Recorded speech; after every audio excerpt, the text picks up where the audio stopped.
Palm ജുമൈറയിൽ തീപിടുത്തം ഉണ്ടാകുന്ന തരത്തിലേക്ക് ഈ ആക്രമണം നീങ്ങിയപ്പോൾ ആ സമയത്തും അലേർട്ട് ഉണ്ടായിരുന്നു. ഇപ്പോൾ ഇതാ രാത്രിയിൽ ഏതാണ്ട് യു എ സമയം 12 മണി 12:40 ഈ സമയത്തും ഇവിടെ ആക്രമണം നടക്കുന്നു എന്നുള്ള വിവരമാണ് പുറത്തു വരുന്നത്. അബുദാബിയിലും ദുബായിലാണ് പ്രധാനമായിട്ടും ഈ ഘട്ടത്തിൽ ആക്രമണം നടക്കുന്നത്. വൈകിട്ട് ഒരു 6 മണി 6:30 ശേഷം സ്ഥിതിഗതികൾ ഏതാണ്ടൊക്കെ ഒന്ന് ശാന്തമായി വന്നതായിരുന്നു. അതിന് പിന്നാലെയാണ് തുടർച്ചയായി ഇപ്പോഴും ഡ്രോൺ ആക്രമണങ്ങൾ നടന്നുകൊണ്ടിരിക്കുന്നത്. നേരത്തെ അബുദാബിയിലെ 5 സ്ഥലങ്ങളിലായിട്ടാണ് ഈ ഡിഫ്യൂസ്ഡ് ആയിട്ടുള്ള ഇത്തരത്തിലുള്ള വെപ്പൺസിന്റെ അവശിഷ്ടങ്ങൾ വന്നു വീണിട്ടുണ്ടായിരുന്നത്.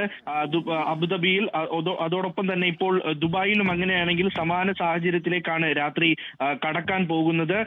ഈ ആകാശത്ത് വെച്ച് തന്നെ ഇത്തരത്തിൽ ഈ മിസൈലുകളൊക്കെ നിർവീര്യമാക്കുന്നതിന്റെ ദൃശ്യങ്ങൾ അത് അങ്ങനെ ആക്കുന്നു എന്നുള്ള വിവരങ്ങളാണ് ഒടുവിലായി ഇപ്പോൾ പുറത്തു വന്നിരിക്കുന്നത്. എന്തായാലും യു എയെ സംബന്ധിച്ചിടത്തോളം യു എ വീണ്ടും അലേർട്ട് പ്രഖ്യാപിച്ചിരിക്കുന്നു. ഏതാണ്ട് ഒരു 5-6 മണിക്കൂർ നീണ്ടു നിന്ന ഒരു ശാന്തതയ്ക്ക് ശേഷം വീണ്ടും അതാ യു എയിൽ സൈറൺ മുഴങ്ങുന്നു, അല്ലെങ്കിൽ മൊബൈലുകളിൽ അലേർട്ട് വരുന്നു. അത് ഒരു തവണ മാത്രമല്ല, പല ഭാഷകളിലായി അലേർട്ടുകൾ വന്നുകൊണ്ടിരിക്കുകയാണ്. തീർച്ചയായും മുൻകരുതലുകൾ എടുക്കേണ്ട ഒരു സമയം തന്നെയാണ്.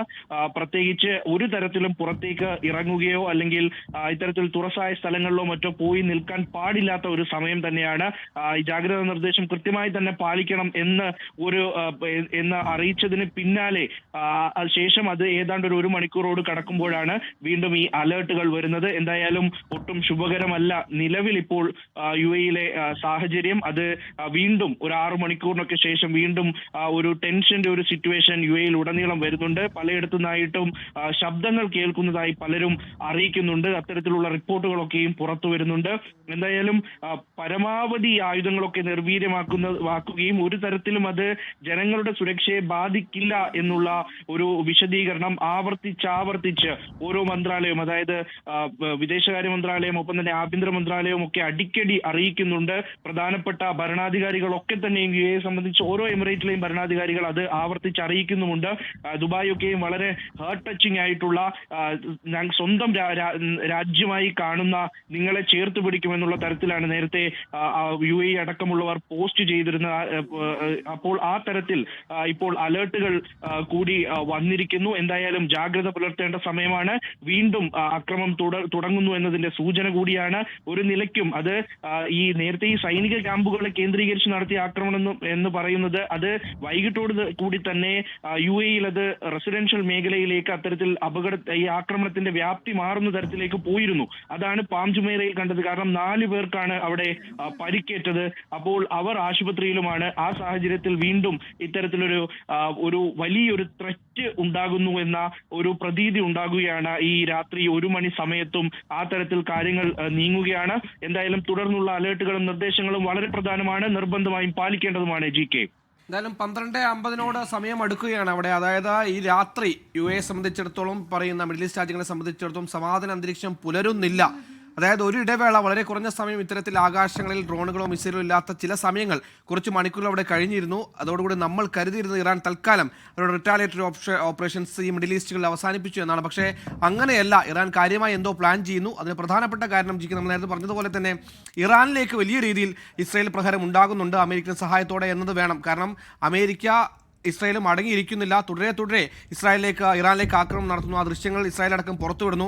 ആ ദൃശ്യങ്ങളെല്ലാം സാക്ഷ്യപ്പെടുത്തുന്നത് ഈ പറയുന്ന പോലെ റിറ്റാലിയേഷൻ കനത്ത രീതിയിൽ തന്നെ തിരിച്ചടിച്ചേക്കാമെന്ന തീരുമാനത്തിൽ ഇറാൻ കടക്കുന്നു എന്നുള്ളതാണ്. ഇത്ര നേരം അവർ നയപരമായ ഡിപ്ലോമാറ്റിക്കായി പല വഴികൾ നോക്കിയിരുന്നു. പ്രത്യേകിച്ച് എപ്പോഴും ഈ പറയുന്ന യു എയുമായും അബുദാബിയുമായും ഖത്തറുമായിട്ടൊക്കെ നല്ല ബന്ധം കാത്തു സൂക്ഷിക്കണമെന്ന് വാശിയുള്ള, അല്ലെങ്കിൽ അതിന് ശ്രമിക്കുന്ന ഒരു ഭരണകൂടമാണ് ഇറാനിൽ പലപ്പോഴായി ഉണ്ടായിരുന്നത്. പക്ഷേ അമേരിക്ക വിധേയപ്പെട്ടതിന് പിന്നാലെയാണ് ചില അസ്വാരസ്യങ്ങളും ഉണ്ടായത്. ആ ഘട്ടത്തിലും pro Iran rapprochement, pro Iran sentiments പല ഗൾഫ് രാജ്യങ്ങൾക്കും ഉണ്ടായിരുന്നു. ആ സെന്റിമെന്റ്സ് ഇല്ലാതാകുമോ എന്നുള്ളതാണ് നിലവിൽ നമ്മളെ ആശങ്കപ്പെടുന്ന പ്രധാനപ്പെട്ട കാര്യം. ഇറാന്റെ ഒരു സ്ട്രാറ്റജി ഇനി എന്തായിരിക്കും എന്നാണ് നമ്മൾ ആലോചിക്കുന്നതെങ്കിൽ, ഇവിടെ former senior adviser state department, അദ്ദേഹം author of the Iran's grand strategy, അദ്ദേഹത്തിന്റെ ഒരു ട്വീറ്റ് ഇപ്പോൾ വന്നിരിക്കുന്നത് ഇങ്ങനെയാണ്: Iran's aim now is to absorb US and Israeli attacks, hold its position and signal expansion of war, and wait for worried regional actors to mediate a ceasefire. They expect that if Trump does not get a quick win, then he will look for an exit and negotiation afterwards will be different.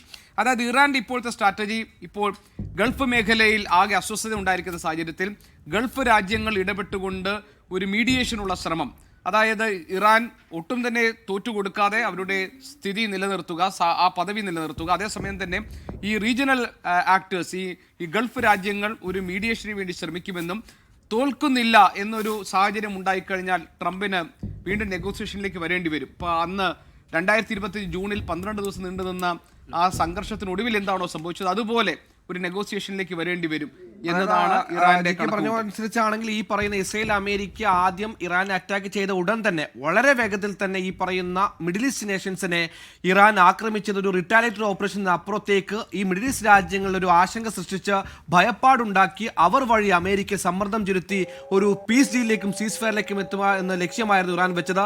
ആ ലക്ഷ്യം തന്നെയാണ് ഇപ്പോൾ മുന്നോട്ട് പോകുന്നത്. ലോകത്തെവിടെയായാലും ഏത് സമയത്തും 24 വാർത്തകളും ഓഗ്മെന്റഡ് റിയാലിറ്റി പാക്കേജുകളും എക്സ്പ്ലെയിനറുകളും വിശദമായി കാണാൻ ഞങ്ങളുടെ യൂട്യൂബ് ചാനൽ നിങ്ങൾക്ക് സബ്സ്ക്രൈബ് ചെയ്യാം.